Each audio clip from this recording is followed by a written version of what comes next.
അസ്സലാമു അലൈക്കും വറഹ്മത്തുള്ളാഹി വബറകാതുഹു.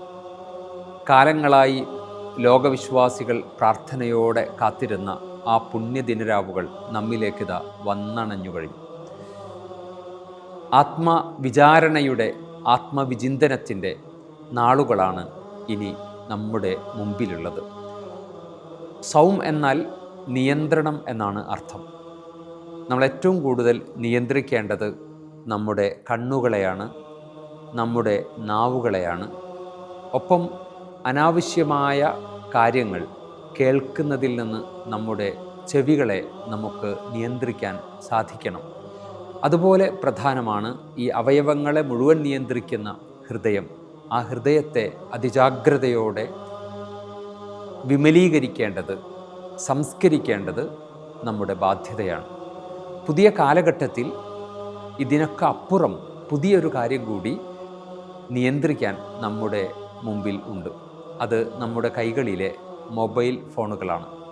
ഡിജിറ്റൽ ഗാഡ്ജറ്റ്സ് എന്നത് പുതിയ കാലഘട്ടത്തിലെ വലിയ ഒരു വെല്ലുവിളി തന്നെയാണ്.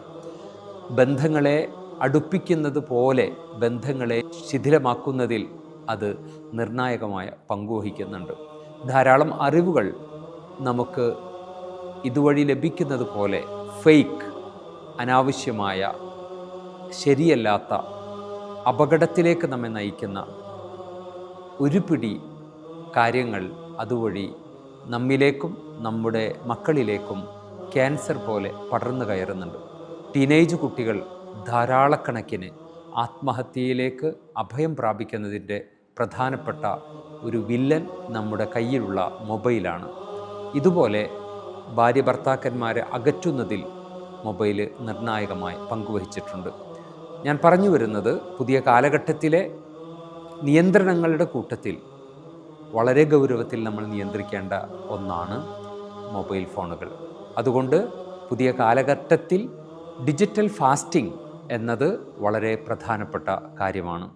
അനാവശ്യമായ ഉപയോഗം പോലെ അനിയന്ത്രിതമായ ഉപയോഗത്തെയും നമ്മൾ അതിജാഗ്രതയോടെ നിയന്ത്രിച്ചില്ലെങ്കിൽ നമ്മുടെ നോമ്പ്, നമ്മുടെ റമദാൻ നമുക്ക് പ്രയോജനപ്പെടാതെ പോകും.